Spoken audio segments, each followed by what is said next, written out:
Hello, I'm Dori Nando. You can catch up with all the fun on the Cosmopolitan Mix and on all our shows via podcast. Just go to My Joy Online podcast and search for your favorite show and relive those moments all over again. Only on Joy 99.7 FM, radio for discerning listeners. Super Hits Radio, Joy 99.7. Good morning and welcome to AM News. Well, President Akufo-Addo has for the first time admitted he was constrained in naming a successor to the former Auditor General, primarily due to the circumstances that led to his exit. The president in March this year directed the Auditor General, Daniel Domelevo, to proceed on retirement. President Akufo-Addo, who has been speaking to corruption-related issues, says the country is still paying for the circumstances that led to the retirement of Daniel Domelevo. Presidential correspondent Elton Brobe brings us this report. Let's start with the audit service, and President Akufo-Addo has commended the acting Auditor General, Johnson Akuamo-Asiedu, for his work in the fight against corruption since his appointment. Interacting with the Anti-Corruption Coalition, President Akufo-Addo said Mr. Johnson Akuamo-Asiedu has demonstrated the quality of work and independence of view so far. For him, those are clear indications of his professionalism and readiness to fight corruption. I think we're all aware of the circumstances in which the first Auditor, when I say the first Auditor General in my time left office. It seemed to presage some disputation between him and my government, between him and myself, and somebody had to act in his place. I felt that it was important that that person should be given sufficient time to develop the confidence of the population, rather than to rush to an appointment which could also have given the impression that that is the reason why we acted against the first Auditor General, to remove him from office and plant somebody perhaps more pliant or more accessible. I believe the one who was succeeded him, who came to succeed him by natural order in the hierarchy there, has not demonstrated sufficient quality, independence of view.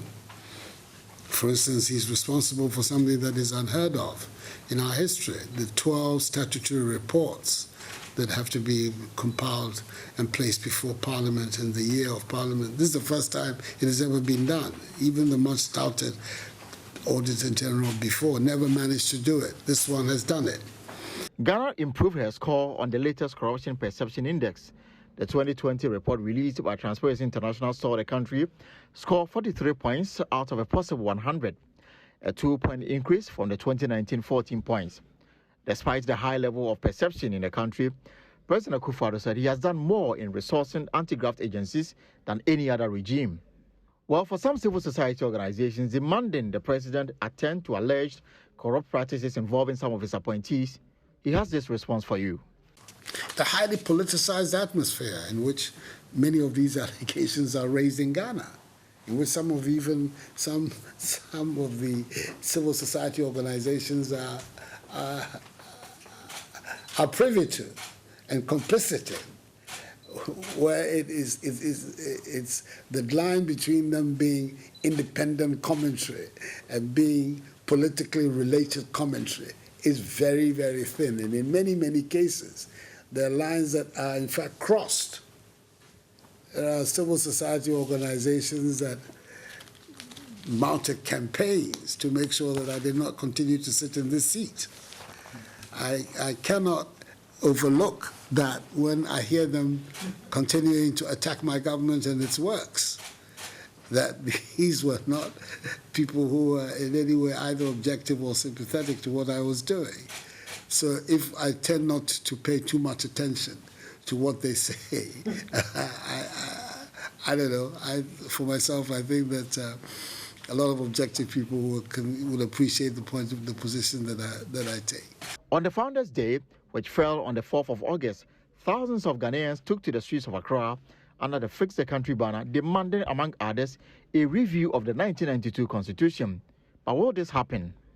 There are people around this table, Dr. Akwete is one of them, who know about my attitude to the effort that one of my predecessors, the late Professor Mills, made to revise the Constitution, and never agreed with the methods by which the whole undertaking was taken. I don't believe that the Constitution is the work of the President of the Republic. Having regard to the difficulties that our country has had to arrive at a multi-party constitutional dispensation that has endured, and the Fourth Republic is the one that has endured. We saw the First Republic, which had its own problems, authoritarian rule, one-party rule. We had the problems of the Second Republic. We had the problems involved in the Third Republic. Former President John Dramani Mahama has accused the government of misapplying funds allocated for Ghana's fight against COVID-19 to induce voters in the 2020 elections. Now, according to him, the provision of free water, electricity, and the distribution of motorbikes in the lead up to the elections were some of the ways government misappropriated the funds for personal gain. Mr. Mahama, however, says despite vote-buying efforts, his party, the National Democratic Congress, hosted an impressive performance and must be proud.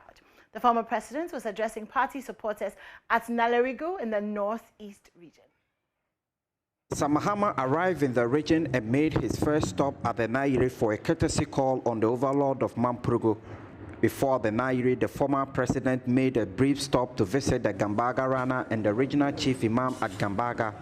He was warmly received by the overlord and his elders, who also thanked him for coming. Mr. Mahama, in his address, among others, pleaded with the king to impress on the government to complete all the abandoned projects started during his administrations in the region.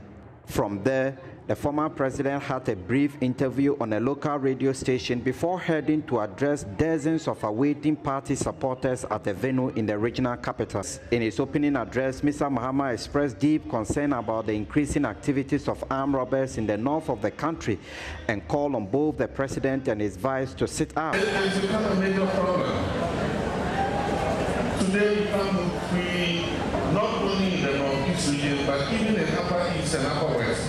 You can't move freely without armed robbers attacking you. And so if the president is listening, if the vice president is listening, they should sit up. There can be no progress and prosperity without security. Our mothers manage to get a little capital and they start doing their trading. The little maize, the little food products they have, they take it to market and go and sell. And when they're coming back, armed robbers block the road and take everything away from them. Take their mobile phones and everything, so even they cannot communicate. It's a very serious situation. And I think that the government should avert its mind to the security situation in the northern part of this country especially. Mr. Mahama, while addressing the party supporters, said the government had misused COVID relief items for electoral gains in the 2020 elections. It's true that we did not get the ultimate prize, which is the presidency. And we all know what happened. The finance minister came and said, they used 19 billion cedis on COVID relief. And we know where that 19 billion cedis went. Free light, free water, ayaluna. You know what I mean when I say ayaluna? That is what that money was meant for. And in spite of that, we posted a very impressive performance. From Nalerigo to Kumasi, and firefighters in the area cannot tap into hydrants in many parts of Kumasi because they are not functioning. Most of these hydrants have been blocked by private developers and traders who mount structures on them to display their wares. Others are defective and under low pressure after decades of no maintenance. And Naya Ojima has more for us in the following report. The Kumasi metropolis has over 200 fire hydrants, but most of them are defective due to overusage. Low pressure has rendered some of them useless. A hydrant located at Denyame to serve the mostly government residential bungalows, has been sealed with a heap of sand. The space has turned into grounds for burning of waste by some residents of the area. Acting Regional Fire Commander ACFO Henry Jiwa has been visiting some hydrant sites in the city. So it's always a big problem when you have to fight a protracted fire incident and you have to be running around to make sure you get water. Most of the time you realize there will be a base pump, and because we want consistent water supply, we have to commandeer all our fire engines, especially from this metropolis. We have to commandeer all our fire tenders to be supplying water just to make sure we don't break the firefighting. Because the moment you break and say, I'm going for water, before you come back, it will go haywire. So fire hydrants are very, very important. Some people are constructing their premises, shops and things on them. And mainly these are, the hydrants are there for Ghana Water Company to manage them. We only have to use them when we need it. The fire service is on a mission to reduce fire incidents by 60% this year. A 20% reduction has been achieved in the first half of the year, but there has been increase in loss of lives and property. The Ghana Water Company has assured of a quick response to fixing the defects realized in the hydrants. Education on fire has been stepped up ahead of the dry season where bushfires are high. If I see what is happening in Morocco, Algeria, Florida, and those things, at times, what? These things, if it should happen in Ghana, will be found wanting. Just that we don't have enough logistics. So I will encourage and create the indulgence of our farmers, especially when they are visiting the farms. They should not be going there with fire, even if they set fire. They should make sure they put it out entirely before they leave the farm. When they are going, the palm one types and all those things, they should be careful when they are handling fire. Because the way it is going in other countries, if it should happen in Ghana, I don't think it will be easy for us. For JoyNews, Nana Ojima, Kumasi. And with less than 24 hours to the end of mass vaccination in the Greater Accra region, many citizens have expressed their frustration as they were unable to get vaccinated at the Mamprobi Hospital. Although they arrived at the clinic early Thursday morning, they were not being attended to and were subsequently told to come back today. Judith Awachitando visited the hospital. She sends in her report. We don't know the reason why they can't do that thing for us. Since 8 o'clock we are here. Rise in agitations here at the Mamprobi Hospital as some citizens who got here as early as 5:30 a.m. have still not been inoculated. Some claim that they have been told to leave because the vaccines here are finished. I'm hungry, I'm thirsty. So what do you want me to do? They say we should come and vaccine because I'm an underlying condition, but they didn't do anything for me. So right now I'm going home. I don't know, they didn't tell us anything. We are just sitting down. They didn't tell us anything. I got here around 5:30. Around 9 o'clock, they said the cards are finished. Now we are here around 11, 12. Still the cards are not in.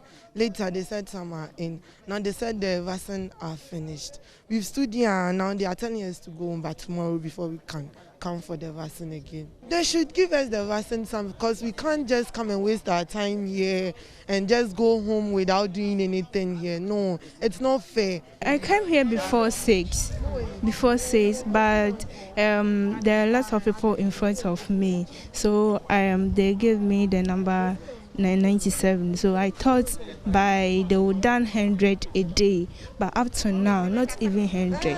Even 87, they have done 87, and they said they have small vaccine over here. When the vaccine finish, they will close for a day.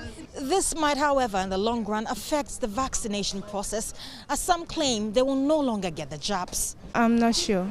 If I didn't get it today, I'm not sure I'll get a time to come here again.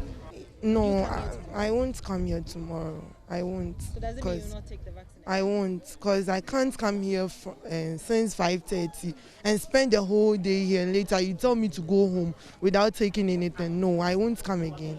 I'm going, yeah. If they'll give us some today, they will wait, but tomorrow I won't come. Meanwhile, environmental health officials in Greater Accra have buried 6 COVID-infected bodies at the Awudome Cemetery. This is the first public burial of victims who succumbed to the disease since the third wave struck. The Ghana Health Service has recorded a total of 945 deaths after COVID-19 hit Ghana. Environmental Health Director of the AMA, Joseph Asitanga, wants Ghanaians to adhere to the protocols so they do not become part of the mortality statistics. Mamiesi Thompson reports. Some of the challenges that we are facing are one,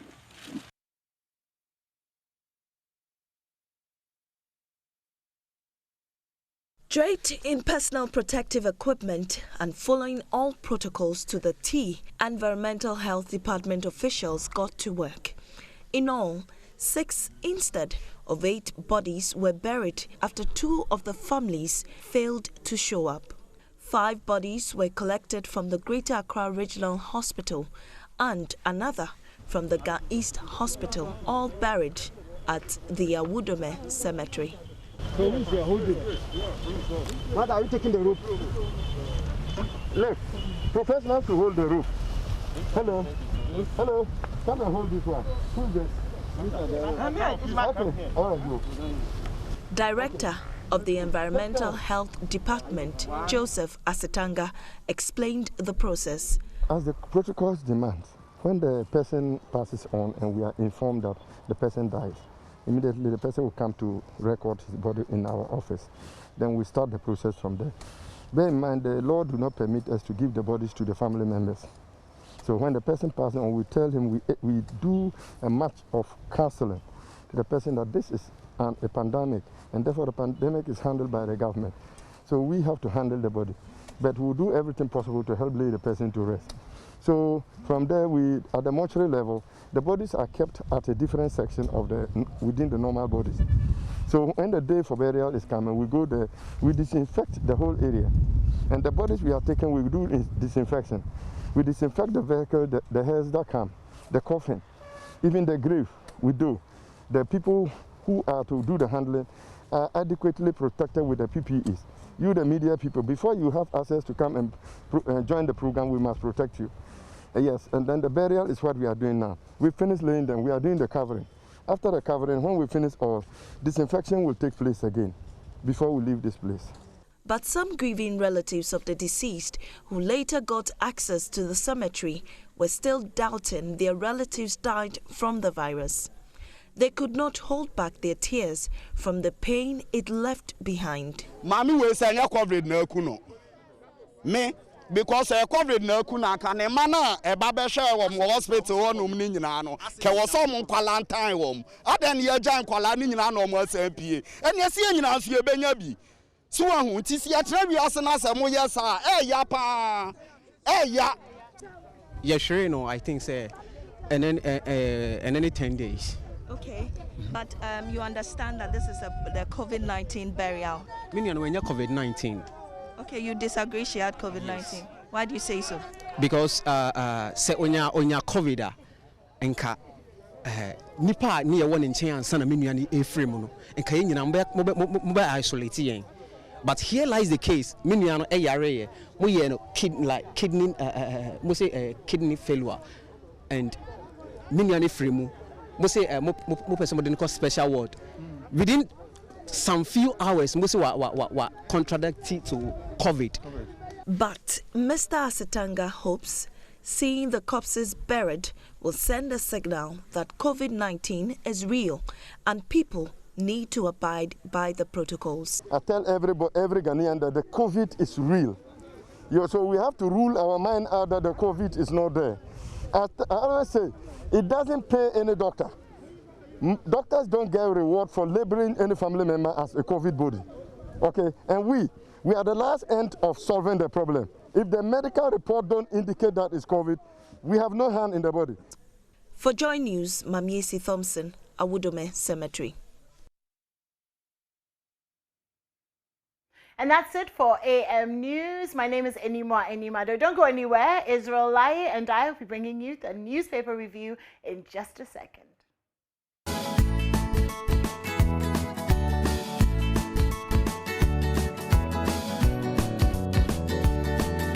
Hello, I'm JoyNews. You can catch up with all the fun on the Cosmopolitan Mix and on all our shows via podcast. Just go to My Joy Online podcast and search for your favorite show and relive those moments all over again. Only on Joy 99.7 FM, radio for discerning listeners. Super Hits Radio, Joy 99.7. He played something else. Yes, he did. It's all right. Oh, it's fine. Payback is yeah. And I know exactly what to do. Anyways, it's Friday. It's Friday. Yes, yes, yes. And we have a great show for you. It's Friday. You're gonna see a Nimwa worker. In your dreams, but yes. No, it's not gonna happen. Why? It's not going to happen. Why are you trying to? If you had worn a sleeveless shirt, okay, then I may have been inspired. No, Darby, doesn't work. Darby. Doesn't work. It's still sleeveless. No, it's not. No. Then, but Darby, okay, let's get on. We'll find a way around it. Okay. Are we going to do 11 minutes today? No. Okay. The newspaper itself is not that huge, but you start. The newspaper is quite skinny this morning. Okay, yeah. I'm going to start this morning, and I'm starting with the Ghanaian Times. Okay, front page: demand for better conditions of service. Don't disrupt academic work. President urges UTAG and stakeholders. Go back to negotiation table. The court orders UTAG and NLC. There's a man in court for rape incest. Government rejects implementation of CRC recommendations. And police recruitment 2021. So other stories, a land guard gets 4 years for selling land belonging to MP. 4 suspects arrested in connection with the death of policewoman. Agenda 111, 8 districts in the Upper East region to benefit from projects. And the WHO has been talking about Ebola. And they're saying other outbreaks surpass COVID-19, risk straining the West African health systems. So on top of COVID-19, there's also the risk of Ebola, which has shown up in Ivory Coast a few days ago. Education Minister inaugurates governing councils of UCC and UEW. And danger looms at Ajay Kojo under the bridge market. So apparently, oh God, as usual, the traders have set up their tables and all of that close to a busy road in the area. And they're struggling, the authorities are struggling to remove the women from where they have been and where they are. The problem and the worry is that if there's any accident or any driver loses control of his vehicle, they're basically in the road, and so yes, there'll be fatalities and there'll be problems. So I'm going to say, for their own sake, it's important that they move off the road. But this thing is seen all over. I mean, if you go to Kanishi, for example, the traders have taken practically half of the road opposite the market, and it's ironic because there's a market on one side, and then there's traders that have taken half of the road on the other side. Anyways, 120,000 received COVID-19 vaccines in 11 hotspot districts. And the census spread, don't disrupt academic work. President urges UTAG and stakeholders. Let me just tell you what the president has been saying. He said yesterday that stakeholders negotiating the conditions of service of the University Teachers Association of Ghana should ensure that their discussions do not disrupt academic work in the universities. He was happy that members of UTAG had agreed to suspend their strike as they commit to a roadmap to solve their differences. He says, in the interest of all, that there is no disruption to academic work and that the teachers have the wherewithal to undertake these very important obligations that they have. So, said in good faith, I'm sure. But of course, if they don't disrupt academic work, then they don't get heard. And that is their card. I mean, so if you don't want them to disrupt academic work, then basically you should do the needful. Don't get them to the point where they're having to do that. I don't think that's necessarily very fair to them. But anyway, government rejects implementation of CRC recommendation. The Land Ministry has inaugurated 8-member Sakumono Ramsar Sites Restoration Committee. Other stories, stakeholders brainstorm on halting adolescent pregnancy. So stakeholders in the formal and non-formal education of the Ministry of Education met in Accra to brainstorm on halting the alarming adolescent pregnancy rate in the country. So basically, we sat around the table and brainstormed on how to stop children, teenagers from having sex. I don't know what they were able to come up with, because it's very interesting. We always have such a dilemma when it comes to teenagers and adolescents having sex, because the argument is, do you equip them so that they're having safe sex, or do you prevent them from having sex completely? And we haven't been very successful in prevention. Yeah. So are we then going to? And the argument is, if you hand over, a condom, then you're basically saying, hey, go and do it. Exactly. But if you don't, then the pregnancy numbers are going up. So it's quite interesting. But the aim of this meeting was to develop, update, and implement modules to tackle. I'm sorry, it's not funny. Existing inequalities faced by the youth, especially girls in the non-formal sector. So I guess that, they're also talking about how to equip women, for example, Kaya and women who don't have enough money, so that they are not using sex for money. So not for economic purposes. Okay. That will bring down a part of the number. Yeah. So that's also important.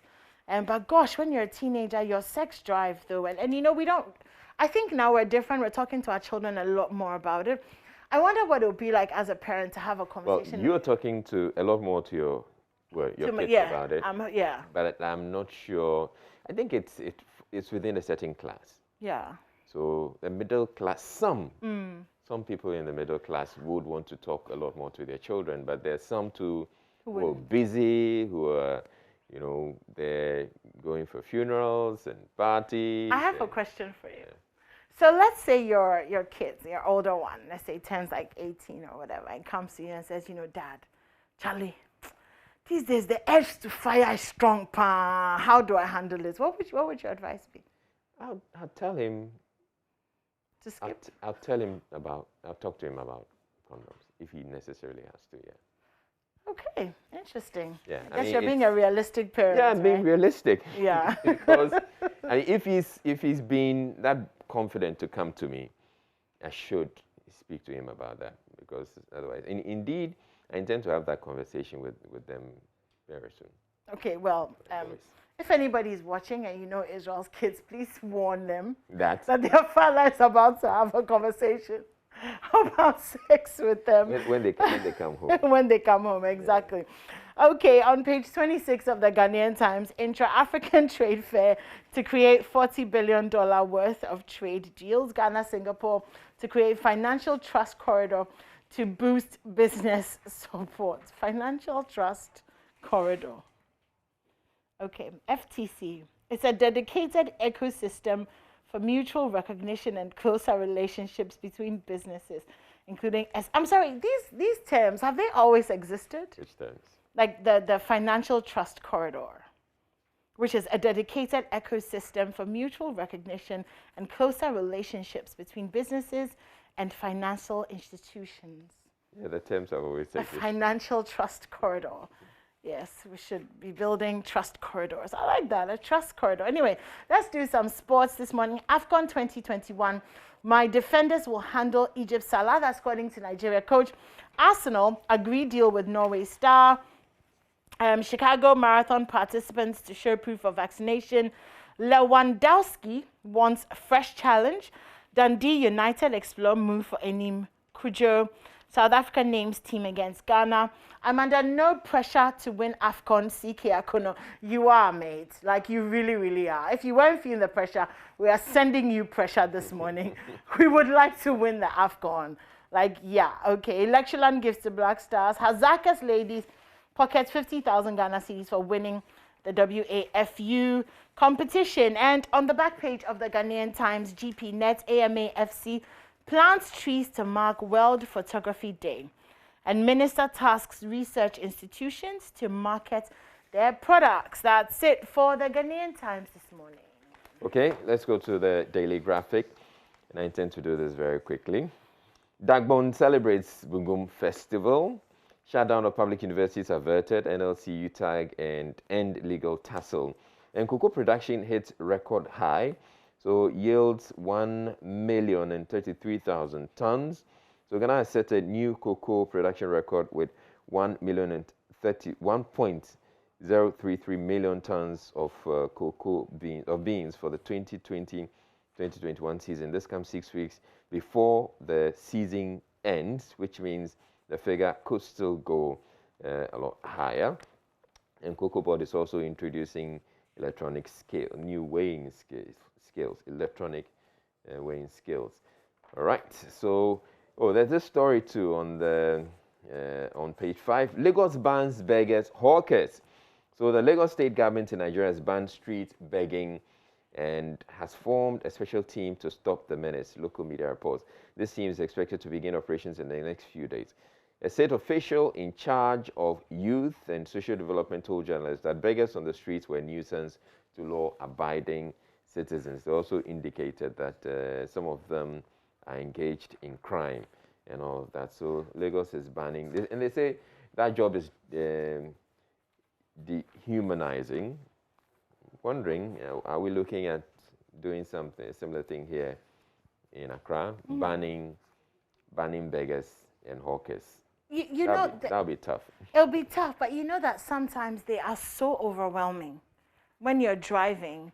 So, for example, if you're going to the tunnel, the traffic light there, the American House traffic lights, the Emmanuel Eye Center traffic lights, you know, they kind of just overwhelm your car. They're on your windscreen, they're in your mirrors, they are like, you know, it's so overwhelming. And sometimes at night, it's actually a little bit scary. Yeah. You know at what night, I mean? Yes. Yeah, so... It's scary. And I've come to notice that sometimes when these kids, the kids especially, if they're asking you for something and they're persisting and you refuse to give them anything, they scratch your car.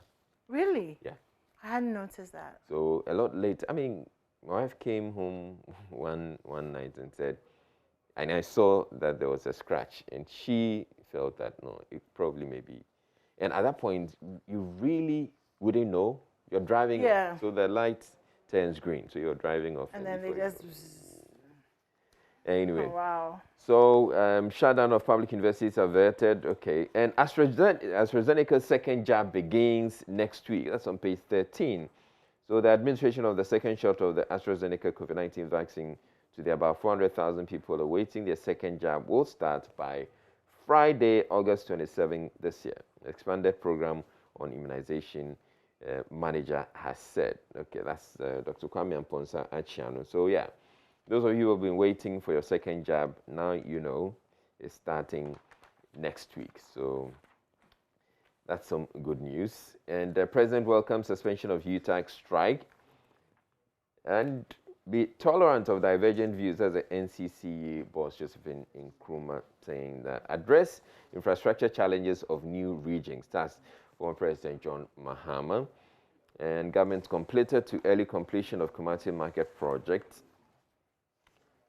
Now, on page 21, 12.8 billion cedis irregularities mar audit of public boards. And it has a photo of Mr. Johnson Ikuama-Siedu, who's the acting auditor general. And then also on the page 21, police exhume body of murdered woman. It says a 65-year-old woman has been murdered on the Asing in Tenchemi footpath near Asimbreku in their central region. Police found the butchered two house of Amma Bedria without the head and buried in two shallow graves about 20 levels apart. That's very worrying. You know, we've been talking about how women are facing also, have been the victims of some of these crimes. And here's another one. Okay, so resolve land disputes for additional facilities. Bolga NTC appeals to government. And let's go to page 28. Improve on 2020 WATI performance. Professor Upokwa Mankwa charges school heads. And kissing priest, Father Christmas, pleads for forgiveness. No, we will not forgive you. Oh. Or we will not forgive him. Well, let's hear from God. him. God can forgive him, but so, not us. Reverend Father Labi, who was the chaplain of the college, has accordingly apologized to the Anglican. Let me come to it. The Anglican priest who kissed 3 female students of the St. Monica's College of Education in Mampong, in the Ashanti region, has rendered an unqualified apology to the church, school, families of the students, and others. Reverend Father Balthazar Obeng Labi, in a statement issued yesterday, said he was sincerely sorry for the incident and asked for forgiveness. I pray for forgiveness from all and sundry and plead that you hold me in your prayers during this. We should pray for him. That's what. What are we praying for him? May God bless us all. The statement. Oh, really? He admitted that his actions were wrong and said he should have acted differently, even in the absence of COVID-19. I seem to have taken a number of things for granted. I do not think my behavior through the statement added.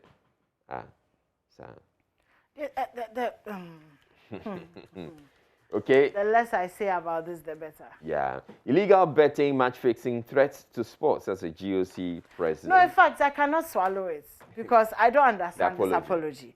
I didn't think through my action. What is there to think through? So he has apologized. If the law has to take its course, it will take its course. We don't want the apology. He should keep his apology, and the law should take its course, and he should be punished.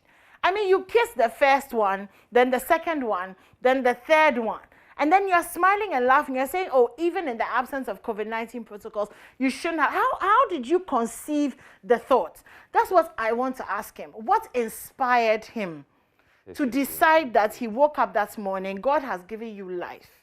You are a man of God. He said, oh, today I'm going to kiss the girls in the school. Are you mad? Like, who does that? Inspiration. He was trying to inspire them. No. It's completely ghastly, and we're so disgusted at this behavior. It is. All right. On the back page, July 5, fire at Mokola, 3-story building to go down. So the fire service has released that report. In fact, we'll be sharing that report with you on the show, so do stay tuned in. And first dual carriage road in Goso under construction. Goaso. All right. All right, let me do the daily guide this morning. And Kufuor pardons Alote over vile lies. Nana throws Domelevo jabs. Nana should stop doing that. And Nana Jaisa, it is not nice. After all your proceed on leave, you are still jabbing them out. John Bredu charges on Bagbin. 9.2 million Ghana City street light contract awarded before approval. Oh, interesting one there. Okay. Let me find that story for you about the thingy being, the contract being awarded. So a contract worth 9.2 million Ghana cedis for the supply of solar-powered street lights went into execution even before an approval was given in 2016. That's the report of the Auditor General on the public accounts of Ghana. So according to the report, by the time the approval was given, about 5,030 units of the solar lights had been supplied without recourse to the procurement law by the Ministry of Local Government and Rural Development. Okay, let's do some international stories. Protests against Taliban on Afghanistan's Independence Day. U.S. troops may stay in Afghanistan past the deadline. The villages cut off from help by the Haiti earthquake. And that's the village of Marceline. They've been totally cut off. And so people, you can't even get to them to offer them help. Nigerian city bans beggars and hawkers. And we talked about that a little earlier on. Daring robbers fire at police in the eastern region. Government working on inherited health projects. Bogosu Pristia gold mine set for transformation. Okay, let's do some entertainment. Ooh, I hope our 3rd anniversary leads to 100. And that's Becca and her husband. So musician Becca, you remember she's married to Toby Sunny, Daniel. They celebrated their 3rd wedding anniversary. Such babies. Celebrated their 3rd wedding anniversary on Wednesday, and she couldn't keep quiet about it. She marked the day by sharing special moments on Instagram and revealed how Toby has been taking care of her. She wrote, 3 days ago was my birthday, and we had a little dinner. Woke up, went to work, and then her husband took her to Lagos to celebrate their anniversary. So nice. I hope, yeah, you know, it's nice to see people find love and happiness. So, okay, Patapa. Patapese. Yeah, it says learn to spread love. Okay, he's released a new song. It's called Haters, featuring award-winning songstress Wendy Shay and Twissy or Twicey. I don't even know, man. Okay, Atu Turkson returns to TV after 7-year hiatus. He's now the new host on The Breakfast Show on TV Africa. All right, well, welcome back to the business, Atu. Other stories, Ghana share on African trade low. Digital cocoa weighing starts on October 1. Ghana must join global climate campaign. Expert says biological pest control is a better option. Poultry farming, hard work pays. Okay, other stories, all set for Ghana Student Leaders Awards. Let me just say good morning to my friend, what was his name? Kwame, the acting SRC president for University of Ghana, who gave us our award for the day yesterday. Deleterious.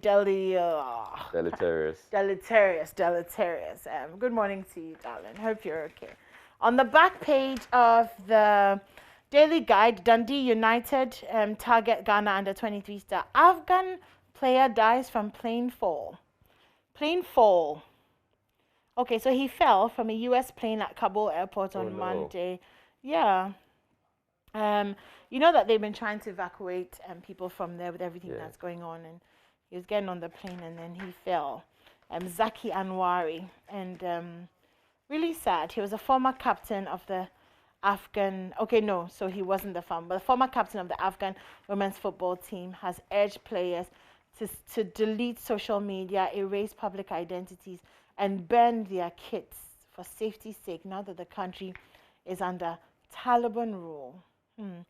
Okay, Happy Man Gala ends on high note, and Coutinho grabs Messi shirt. So Barcelona have communicated to Felipe Coutinho that they view him as an important member of the squad and have even discussed giving the playmaker the club's coveted number 10 shirt. Now, those are big shoes to fill. If you're coming in and you're going to be wearing Messi's jersey, that's a lot of pressure.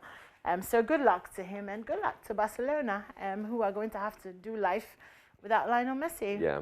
All right, so the finder on the front page, cocoa board on target to hit 1.06 million tons, 1.033 million tons recorded already. That's the CEO. And man dies after escaping from COVID-19 center in Second D. So essentially says a 55-year-old man, Paulus Okain, met his untimely death whilst trying to escape from the Fienkwanta Regional Hospital COVID-19 center near Sekondi in the Sekondi Takrady metropolis. So this man apparently was, he said he didn't have COVID. He had been admitted. He said he didn't have COVID. And so he was leaving the center. And the security officials were trying to discourage or stop him from leaving. He threatened them and ran off.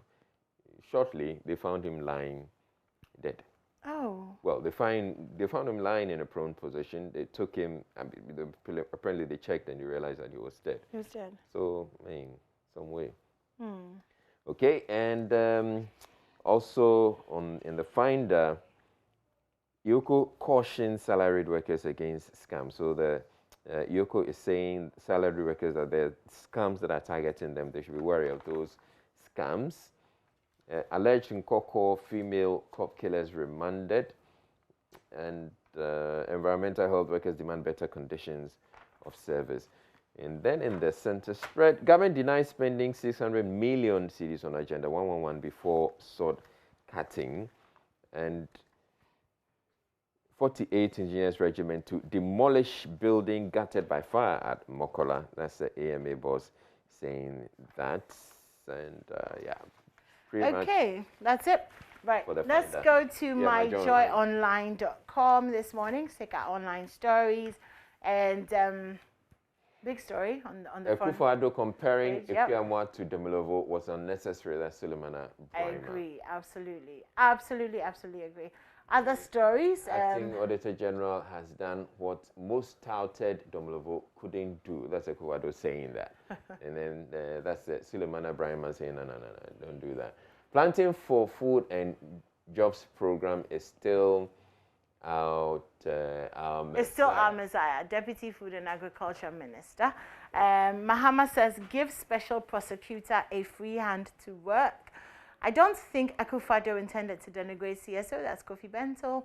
And on bird flu, government to partially compensate affected farmers, that's going to Deputy Food and Agri Minister.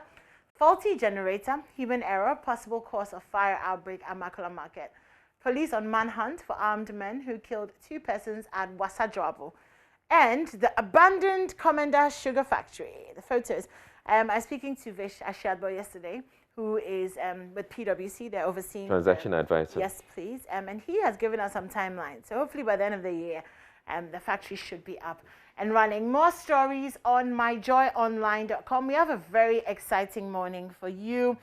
Israel is going to take off his shirts, show us his muscles, flex them, and encourage us to exercise. So I'd encourage you to exercise. Life's little pleasures this morning. We're serving you life's little pleasures. So don't go anywhere. We also have Kofi Mole. He'll be joining us in the studio to perform, to sing, and to dance. So we're going to jam to that. Absolutely fantastic. And we're also having that conversation. Whose life is easier, men or women? And you are going to have to pick a side and argue for it. And we'll see what the winner gets. If I win, I know what I want. But anyways. Really? Yes. Anyway, don't go anywhere. Muftal is coming up with the sports right after this break.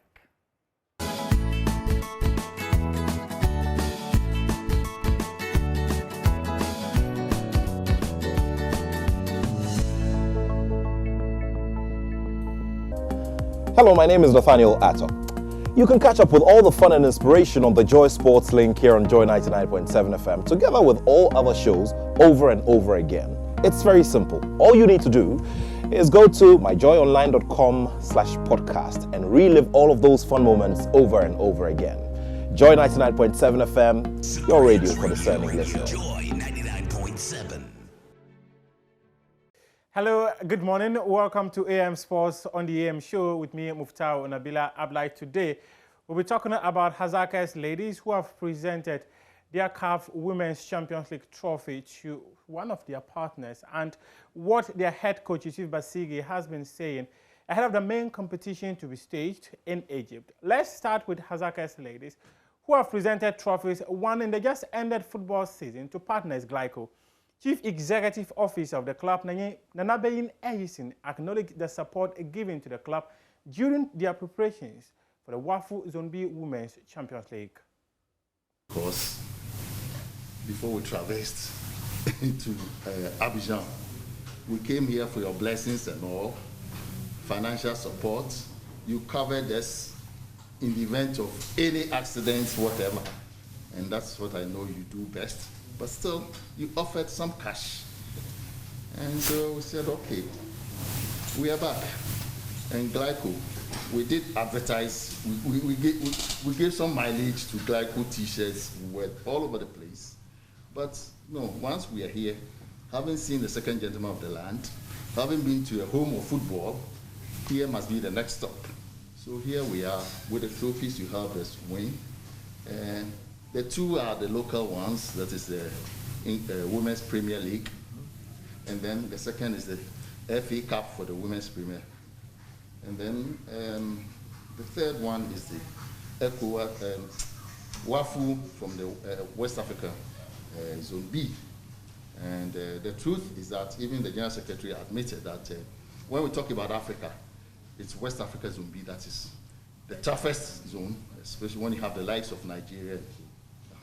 So, yes, it's not about blowing a horn, but these girls have done. Yeah, but whilst acknowledging all the efforts by the ladies, I think it's about time some of you, must call it partners, must also get due recognition for what we have been able to achieve. And to that's why we are here, and we say thank you very much, Glyco. And we hope it goes a long way, this marriage, because we have Egypt ahead of us, and there are many rivers to cross. And that will do with. Meanwhile, the Chief Executive Officer of Glyco, Andrew Echamponche, promised each player will be given an insurance package worth 150,000 Ghana cedis. Football is the life and soul of a country, right? Football is the life and soul of our country. And Glyco, for one, is always interested in football. Women's football is new. We've always been used to having our men play, but women playing football is another novel thing, and it's great that we support our women footballers. As I indicated earlier, the support for football has been in time memorial. And one of the things that we as GLICO have always been concerned about is the well-being, the health of our sportsmen and sportswomen. And this is the reason why we came up with the sportsman/sportswoman package. This covers the sportsman or sportswoman against or for any injury that they sustain during the tournament. You see, we had our stars back in the day who would have an accident during their career, and unfortunately it will be the end of their career. They become, unfortunate to say, very poor because they cannot carry on the occupation, their preoccupation, which is football in this case. But with the advent of the sportsman package, should you incur or should you have an injury that is going to render you incapable of doing your occupation, which is playing football, then the package comes in to pay you a great lump sum. For our Hazakas, we put in a package of 150,000 Ghana cedis for each footballer, which covered them for their travel and against accident as well. As I indicated, for the next tournament, we will be there again to support them with a sportsman/sportswoman package for the entire team. This is, of course, GLICO. And winning the Waffle Zombie Championship has made Hazakas ladies a target in the next edition of the Women's Champions League to be staged in Egypt. This is according to their head coach, Yusuf Basige. Speaking to Joy Sports, Basige claims beating a team from Nigeria in the final of the Waffle Zombie competition shows that they are in to win the competition. We are targeting it not because we won this one, but it's certainly giving you a bit more belief that you can. Yes, and there is even edging us on, because right now they are looking up to Hazakas Lady, but not Reverse Angels. You see, we won convincingly. Yeah. And people are now imagining which team is Hazakas Ladies from Ghana that beat Nigeria 3-1. So we'll be targets. And for that matter, we have to also lift up our game, lift up our everything to another level. Because this is not a time to relax. This is not a time for us to feel that, oh, we are champion. That one is over. WAFO is over. Now we are going to the main championship. And we also want to set another record, because we are setting the pace, and it is not over yet. WAFO is gone. And now we are looking up to the championship, which, of course, just as the other clubs are also coming for the trophy in Egypt, we are also going in for the trophy in Egypt. And still on stories that has to do with UEFA, last night, they released the nominees for the best player, best coach, best positional player, as well as the best goalkeeper. And Chelsea's duo of N'Golo Kante and Jorginho have been nominated, and they will be coming up against Manchester City's Kevin De Bruyne for who will be UEFA Men's Player of the Year. Jorginho also won the Euro 2020 competition with Italy, whilst N'Golo Kante, who was with France, unfortunately exited the competition at the quarter-final stage. Now, this is the list of nominees for the Men's Coach of the Year. Manchester City's Pep Guardiola, he led them to win the English Premier League and lost the UEFA Champions League final. Roberto Mancini led Italy to win the Euro Championship for the first time in 53 years.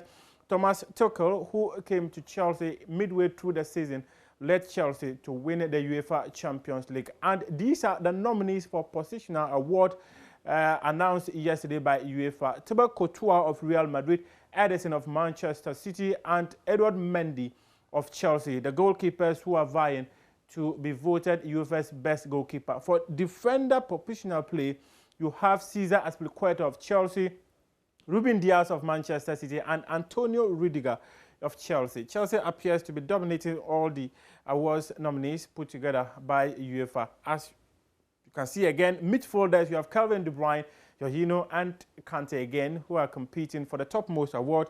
The same players who are also competing for the best midfielder according to UEFA.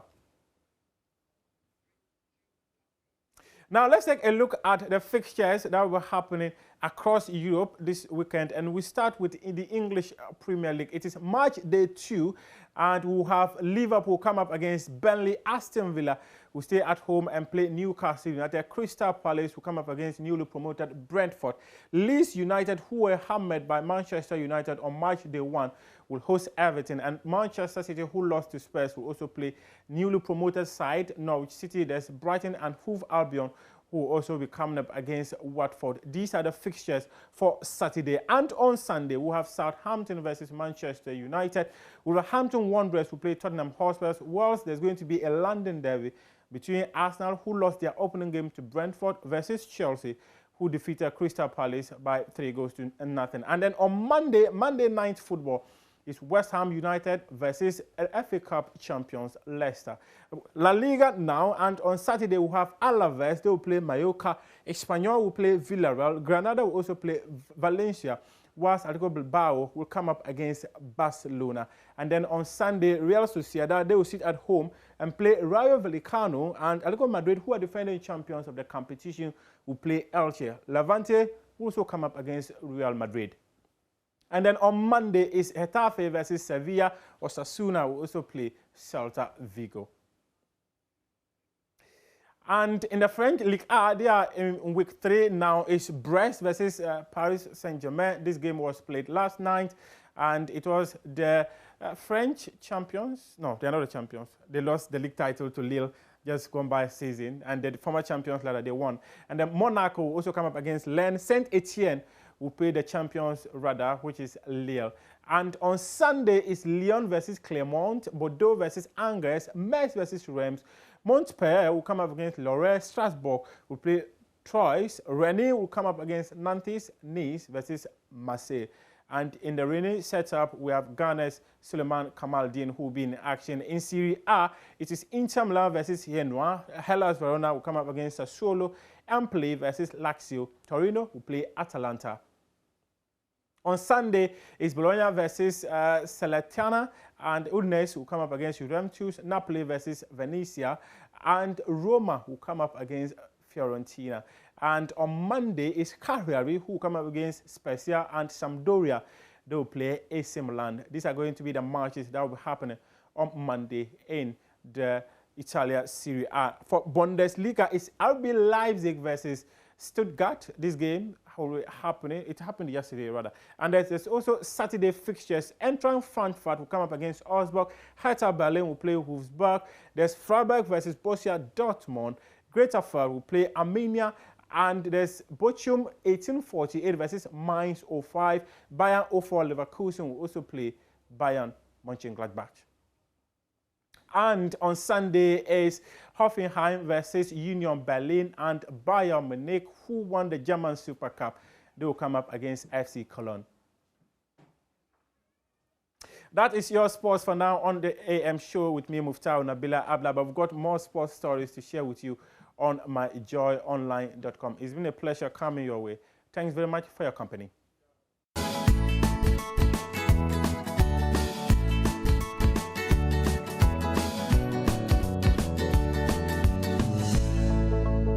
Hello, I'm Dori Nando. You can catch up with all the fun on the Cosmopolitan Mix and on all our shows via podcast. Just go to My Joy Online podcast and search for your favorite show and relive those moments all over again. Only on Joy 99.7 FM, radio for discerning listeners. Super Hits Radio, Joy 99.7. We're asking is whose life is easier, men or women? So we've posted that on our Facebook page, and we're expecting you to go there and go and tell us what you think and why you think maybe men have it easier or women have it easier. So just get onto our Facebook and our social media handles and just get to comment. And we're going to be having our own debate here, and we'll be taking positions. So Enimo says she's going to speak for the men. She thinks that the men have More difficult life. Yeah, a more difficult life. And I'm going to argue that women have a more difficult life. Interesting. Okay, yes. Interesting dynamic. And then at some point, we're going to open, we're actually going to allow you to join us via Zoom to also share your thoughts. So think about what you're going to tell us, and the phone lines as well. So you can also join and tell us what you think. So we have an interesting show today, to stay tuned in. And then later on, so here's what's actually going to happen. I was recently in Kumasi. I stayed at the Rich Condos, and I encountered the fitness instructor there. And I told him, okay, I want to work on my abs. And he says, okay, so yes, I'm going to give you a few, tips on how to do that. So he taught me a few things, but generally at home, I do my own workout routine. And so, yeah, that's Richard Aqua. Richard Aqua. So he'll be joining us via Zoom to share a few tips. He knows a lot more. As for me, I just wake up in the morning, do my push-ups and a few exercises, but he knows it all. Or he knows a lot more. So he's going to be. So yeah, when I put up this post, this was June 10. Never had gym membership, neither do I own a gym. It's just been home-based workouts, including jogging around the house, push-ups and dumbbells. But when I take up residence in a facility with a gym, I make full use of it, and that's true. There was a video. Can we see the video? Oh. It was playing a while ago. Okay, no, he has to go back. Okay. There's this one. Yeah, then there's also so I had to do this for the jogs around the house because I couldn't jog around their place. Okay, so then the next video has the push-ups. Okay, so that's the push-ups. I typically do. And then the next one has the dumbbells. You typically do what? Push-ups. How many? I can do 50 straight. Yeah. So what I do, I'll do 50 straight and then bring it down to do 40 and then 30. That's the way I go. Okay. Okay. All right. Let's get on with the conversation on Relationship Friday on AM. Oh, you want to see more of the...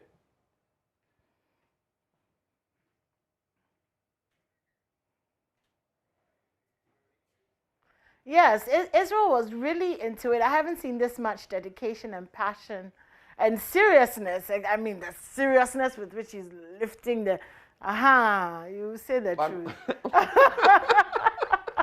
What else would you expect? I mean, when you're exercising, you have to put in all the effort. Yes, indeed. I like the push-ups video. It's very, full concentration. Okay, so I'm going to do, I'm going to do another 50.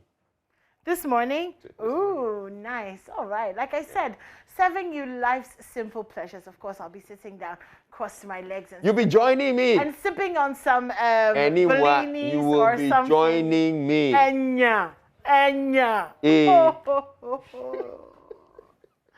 That's a big fun line. Nah, I'll be watching you and enjoying the view. But we're asking you this morning, whose life is easier, men or women?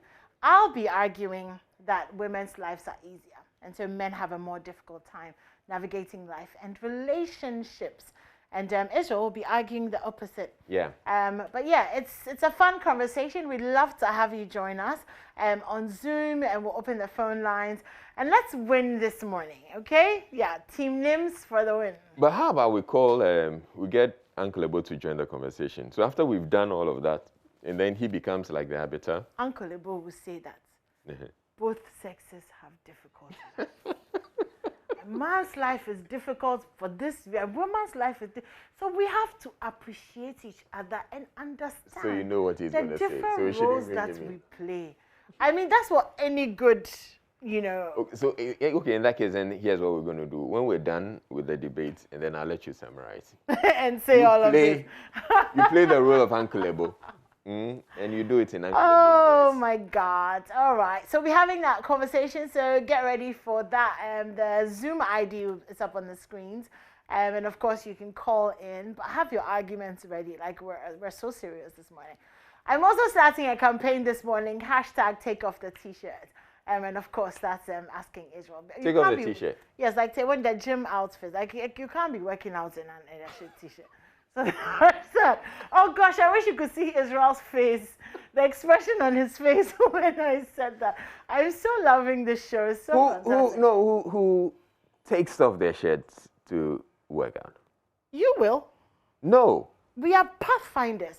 No, I'm gonna wear a Serving life's little. Don't you want to ease somebody's mental health this morning? No. I mean, your corporate social responsibility. Offer yourself as a living sacrifice. That would be me being nude on national TV. It's okay. It's not nude. It's fine.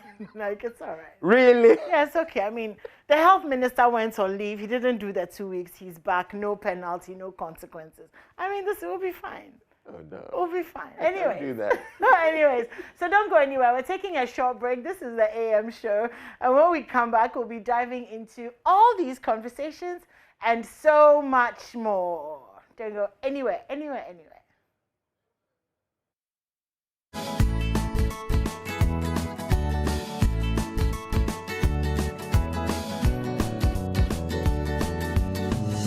the debate. So I'm taking the position that women have a much tougher life. And why do I say so? You start off with I think it starts off with when God said, okay, in the Bible, in the Garden of Eden, that the woman was going to have to labor. I think that's the point where it all starts. And look, you're going to labor. You're going to have to carry a child in your womb for 9 months, and that's a tough job, and you know that. Yep. I mean, I don't have to tell you that it's so tough having to carry a pregnancy for 9 months. You're walking about, and there's a baby in your belly, and you're going about and struggling. I mean, you can imagine if you're walking about with a wow. Yeah, that must be tough. Yeah, because the men who even have pot bellies have a challenge with their pot bellies. So you can imagine if you have a whole child in your, that's tough. Then after all of that, and all the things that come with pregnancy. So you're puking every now and then. You're having some, feelings in your body. You feel unwell. Sometimes you wake up in the morning, you can't even just get out of it. You know that. I don't even have to tell you. You've been through it. Yes. So yes, I mean, this is just one of pregnancy, having to carry a child, and having to deliver labor pains, labor pain. Okay, as well. It is so excruciating. Yeah, it is. You know that? Yes. Wow. Yeah. So what more do I need to tell you? I mean, what more do I need to say to convince you that, it's really tough being a woman? This is just one of the things. And sometimes you go deliver and then you lose your baby after 9 months of carrying that baby. Are you trying to make us cry this morning? Because that's what it looks like you're trying to do. But you get the picture? Yes, I get the picture. And I feel sad. Yeah. Yes. So, yeah, this is no argument, I think. Okay. All right, okay. I agree with you. Women's lives are more difficult. So should we just end the conversation? Yes. Okay, so I think that men's lives are more difficult. So picture this, right? This man, has been created. He's walking in the Garden of Eden, everything out, hanging loose, chilling. And then, he starts to feel a little bit lonely, and then, he has a conversation with God, and God says, okay, you go to bed, buddy, and I'm going to, surprise you. Okay. And then, you know, he goes to sleep and then he wakes up and there's this woman and he's like, whoa, you know, she's so amazing, and he falls in love, and then suddenly things that, you know, used to lie down are standing up, and there's all sorts of things. And, you know, he thought his life was really about to get better. Yes. Then she brings him a fruit, and then suddenly he has been sacked from the garden. Okay. Wow. And then it continues for the rest of his life. I mean, you know, women can, I can send a text message to a man and say, how are you? Okay, okay. And he'll say he's fine. Okay, He's okay, wait. And before you go on, he sacked from the garden. He wasn't the only one who was sacked from the garden. Yeah, The woman was also sacked. Yeah, but she went and brought the fruit. No, but when she brought the fruit, the man could have decided that I'm not going to have it. Yeah, no, he couldn't. I mean, this is a naked woman standing in front of you telling you eat it. If it was you, will you say no? Take a minute to think about it. Yes, I can see that you need a minute to think. If it was you, will you, No. will you say no? No, yes, I'll say no. The naked, glorious woman is standing in front of you saying, eat the fruit, my love. Eat thou the fruit. So eat the fruit. You're seeing a naked woman in front of you. And she's offering you fruit. She's offering you fruit, an apple. Yes. You're not going to eat the apple. You will eat the apple so that you can eat the other things. No. Yes. And you say, waiting. That's when men's life became harder. Now let's move to Momo. Momo alone. Oh. Momo alone, women. Oh, if you don't know and you wake up in the morning and you text your girlfriend, or, you know, you ask your wife, oh, my love, mean darling, mean jolly. Your face is looking long this morning. Oh, what's up? I don't have money. Or you text your girlfriend, oh, how are you this morning? I have to do my hair. Oh. I have to do this. Oh. Well, you know, as for women, when we text the men, how are you this morning? He said, oh, I'm okay. It's all good. Or this. It's never a Momo issue. As for women, the slightest thing, no, shikababa me. That alone makes men's life difficult. It's not only women. Israel, when you were making your submission, I did not interrupt. Thank you very much. The third thing that makes men's life. But you're talking about three things. I did only one. I didn't ask you to do one or two. You decided to do one. The third thing, and my final submission at this point, is how difficult it is for men to deal with women. How are you? I'm fine. What's up? It's fine. Is everything okay? Fine. She has squeezed her face. A woman will say yes when she means no. She'll say no when she means yes. She'll say leave me alone. When she wants you to talk to her, she'll say don't talk to me. When she actually wants you to talk. And you, Israel, yes, last week, yes, you were so, what is the word? When we were talking to Uncle Ibu. Yeah. About all the efforts that you have to put into getting this woman's fires and cylinders burning. When men, also can they know the light has come. Mm-hmm. So how is a man's life not more difficult? If you want to sleep with your wife, you have to start conning her from the day before in the evening. Okay. So let me tell you why it is that difficult. The woman is home. And I'm not even talking about the woman who stays at home. You work. You've gone to work in the morning. You wake up. You bath the kids. You get them ready. The men are doing all those things cook. too. No, but it's mainly the women who... Just before you continue, you're saying let that me the talk men about are doing the pregnancy the same. issue. Just before you continue. Okay. Women are always complaining that they carry the baby for 9 months, Do you know how many years the sperm have been living in the scrotum of a man? Since when he was in What's the weight woman's of the sperm? It is the power and the authority behind the sperm. What's the weight? And you see, the sperm is light, but it's like a volcano. Every morning, How do you know that? You don't know that. I am the man. How do you know saying that pregnancy and labor is difficult? Is it not because you've seen? Do you think I haven't seen erupting? No. In your case, we can see it's obvious. And when do you see any man walking about with sperm in his bosom? If you have spiritual eyes and doing this. Yes. If No. you have eyes to see, let's see who has eyes. But you see the woman, Yeah, she's carrying the pregnancy and she's going about and she's struggling. If she has to get up. Often, see, if a pregnant woman has to get up from the seat, she can't just get up like this.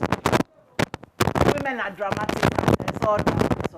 It's drama. Has to get up. It's It's drama. not drama. And then meanwhile, we the women to them will be sending you. I remember when I was pregnant with my daughter. Wait, imagine if I had a ball, a heavy ball. So is your whole argument just going to be pivoted on? Because you've been talking about. Because I was making the point about how the woman will wake up in the morning.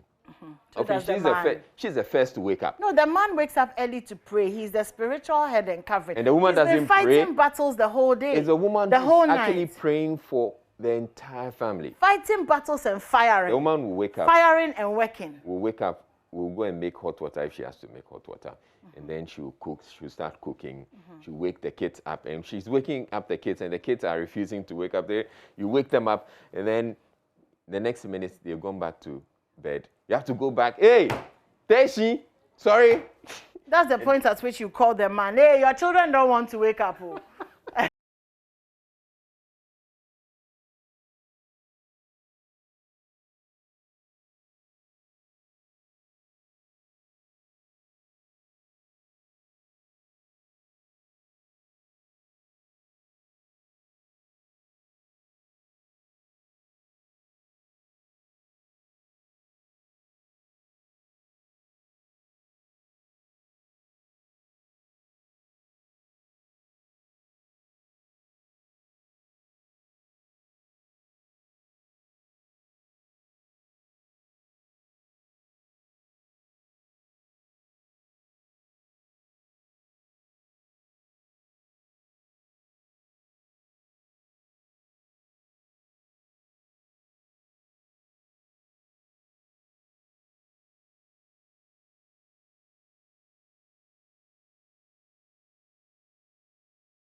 1, 2, faster. 3, 4, 5, 6, 7, 8, 9. And now bounce. There you go. Keep bouncing. 1. Keep moving. 2. Now up. 3, 4, 5, 6, 7, 8, 9, 10. To the left. Go.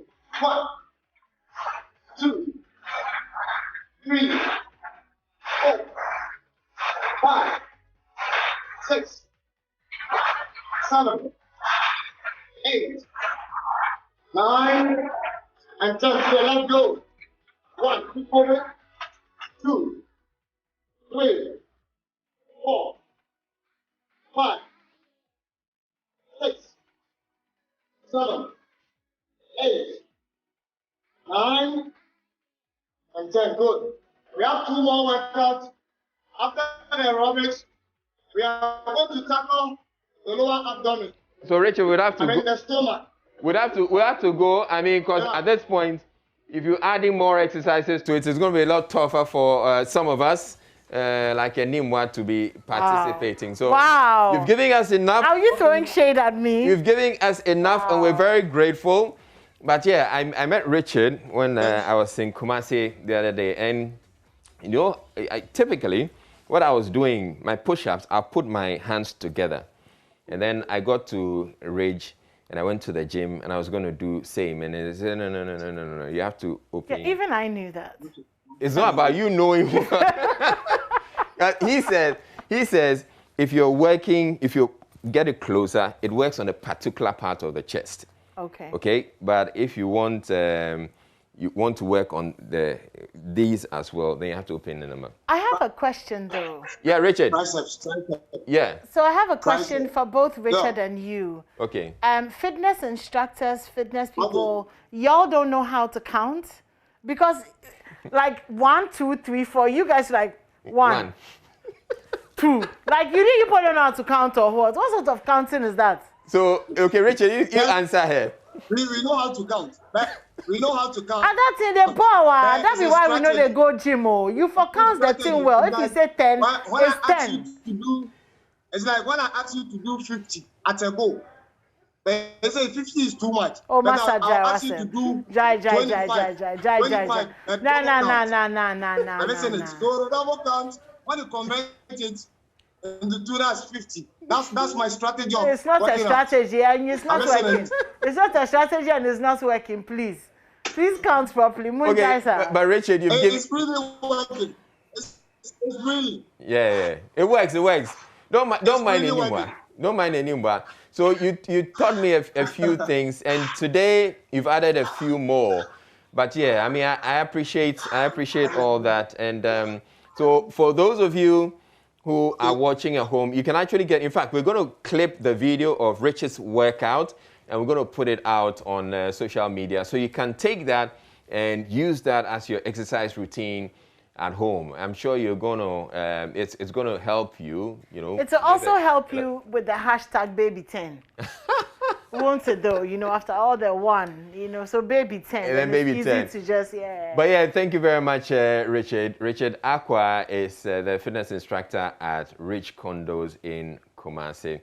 So and, say hi to all the rest of the guys there at the gym. Please, so we forgot the Kofi. Richard Kofi Aqua. We are sorry, please. My regards to all the guys in the gym. Yeah, Joe is here, my manager. Okay. Yo, Joe, what up, G? Yeah. Hello, Joe. Yeah, that's my manager. Hey, Joe, the manager. And Joe Iborov. Okay, Mini. Kwe. Okay, bye to you guys. Bye.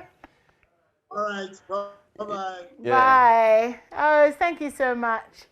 Thank you so much for that, Richard. And thank you, Israel, for showing us your workout routine. Yeah. Albeit in a shirt. very disappointing, honestly. Anyways, we're going for a quick break. When we come back, Manuel Kranting joins us. He's going to be telling us about what happened at Makola with the fire and what's going on over there. Don't go anywhere, anywhere, anywhere.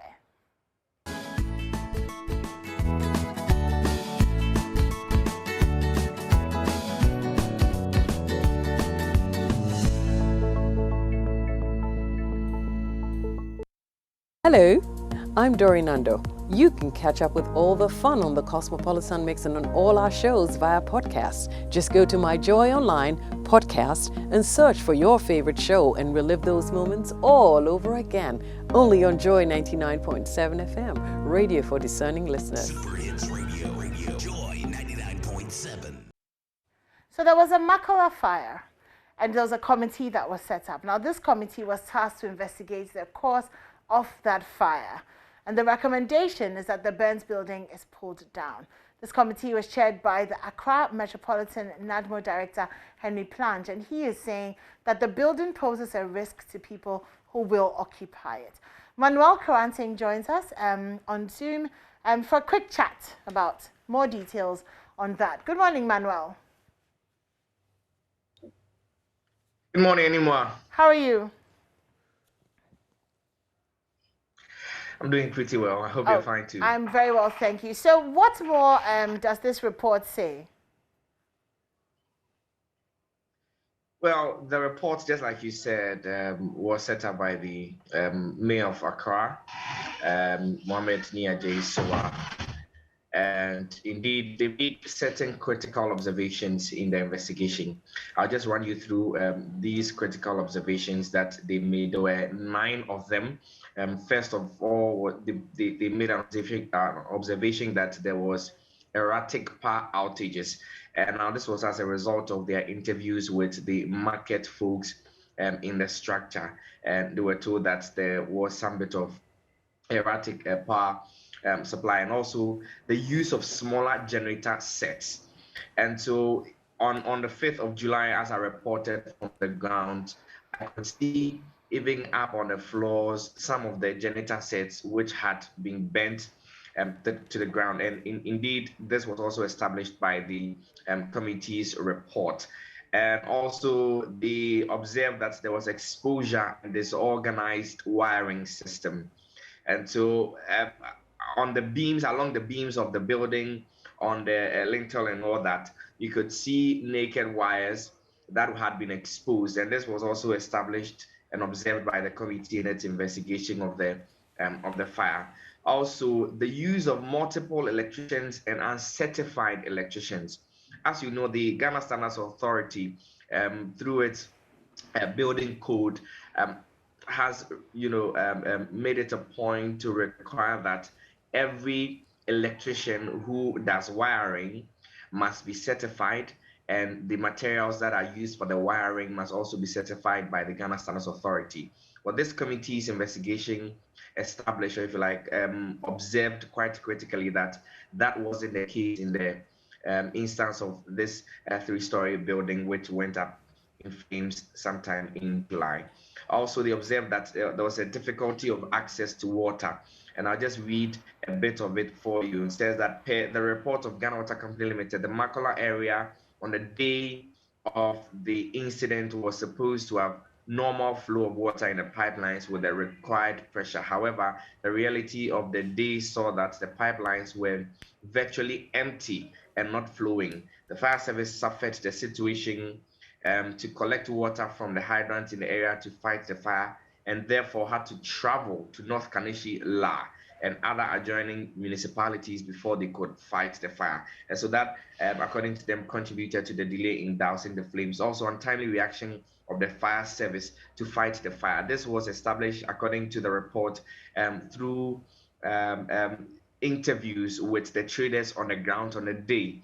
They said, and in some portions say that the traders were interviewed and they complained about the attitude and the demeanor of the personnel of the Ghana National Fire Service in their reaction to the fire outbreak. While some said the service was not ready at the given time to fight the fire, others saw their actions and comments as political.